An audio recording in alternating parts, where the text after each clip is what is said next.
Now let's talk about exactly you knew or you suspect that there was going to be a hearing because your son had told you about it. Correct. But did you know where it was? Did you talk to a court guard? How did you actually find out what courtroom it was going to be in? When we arrived at JDF, we talked to the guards, and we told them we wanted to know what time my son had his hearing that morning, if they would check for us. And the guards at the desk looked at their schedule, and they said he would be here if we were going to have a hearing. He's not scheduled for today. And I said, are you sure? He had just told me that he was going to have a hearing this morning. And he says, well, what you need to do is come on in, and I mean go through the electronic device that checks you, make sure you don't have any weapons or anything. I went through that, and he says, go into the clerk, and she will have all the information. If he has a hearing, she'd be the one to tell you. So I went in, she looked up her schedule. She says, nope, Rader is, sorry, I have to scratch. He was not scheduled for a hearing until Monday, October the 12th. And so I went ahead and I was perplexed because I know what my son had told me, and I walked back out to my sister and I told her what she said, and we were sitting in the parking lot, and we said, let's pray. So we started praying, and then I told her, let's go over to the juvenile residential area. So we did, and of course we knew we weren't going to be able to get inside and visit, but we went to the outer door, and I talked to one of the managers over there. I said, is Britton scheduled? Is my son scheduled for a court hearing today? He says, yes, he is at 8:30, and we're going to walk him over there. And I said, okay. So the courts, Judge Flago, prosecutor, Lori Schoenfeld, Matt Ammons, all involved, not one of them Wanted you there. Wanted me there. So basically the only reason why you were able to find out where this hearing would be was because you knew that someone had to escort your son that morning to a courtroom. Yes, and when I had showed up for that Thursday visit, they even tried to prevent me from seeing my son because out walked his father. And then the lady who supervised the kids, she told me, she said the students, the youth only get one visit, and I couldn't see my son. Well, I was overwhelmed because all this time I've been seeing him regular time, and there happened to be a nice manager, and I know God put him there. I know that was the answer to my prayer. That's really the only reason why you even knew there was going to be a hearing on Monday, because that yes. manager let you talk to your son. Right. And they were going to block me from that visit. They had it planned.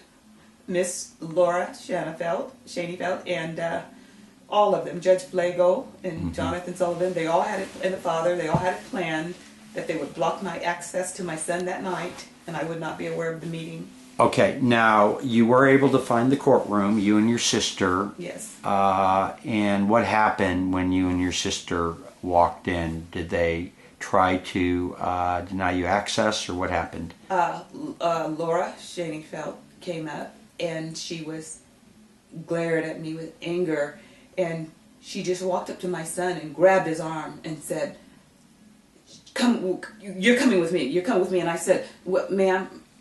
I said, we're family. We would like to be in on what's going on with my son. I don't know anything what's happening with my son. That's what I told her. And she told me, it's my client. And no, you are not. She grabbed my son and went and slammed the door. And your sister was present? My sister was present, yes.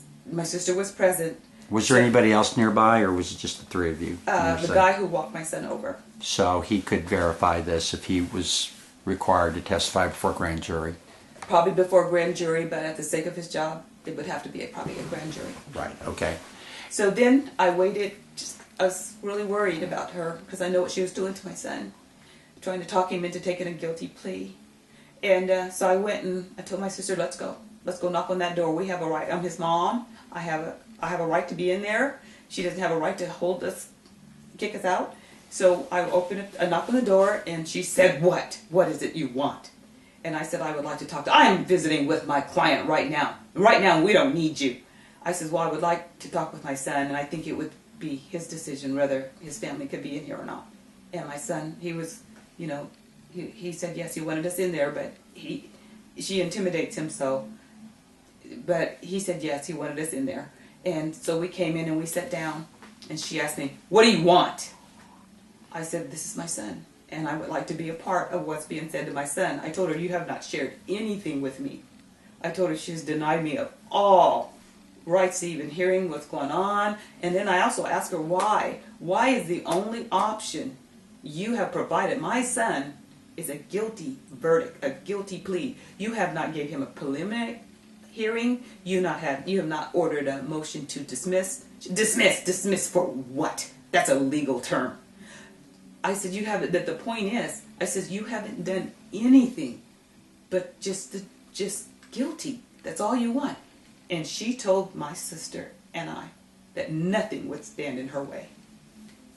Okay. Now, after that meeting, did you go into court? Yes, we did. Okay. Was your sister allowed in the courtroom? My sister was allowed in the courtroom, and then Judge Flago started to speak a while, probably about maybe 5 to 8 minutes.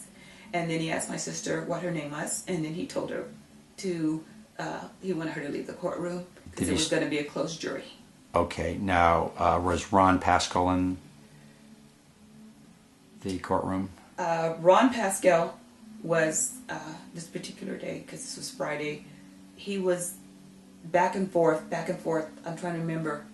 I think Ron Pascal was in that courtroom that day. Okay. I'm a little confused on that because we met Friday morning, then turned around and met again Monday morning. Okay, but obviously Sullivan was in there, and Yes. and Laura Shanfield and Judge Flagle, and was Corrine Pascal the transcriber? On Friday, he didn't have her present. She was the transcriber for Monday. Oh, I'm sorry, on Monday. On Monday, yes, she was. Okay, I'm sorry. What happened on Friday? Was there a hearing on Friday? Yes, Judge Flago told my son that, and he put my sister out of the courtroom, and he said it would be closed, a hearing for both sides of his father and my hearing, my side of my family. It would be closed. I mean, nobody could come to the court. Mm-hmm. He then told me also that he was upset with me because I had wrote a letter to the senators about this secret meeting that they had, and they had not invited me. He said he didn't appreciate me sending the letters all over Kansas.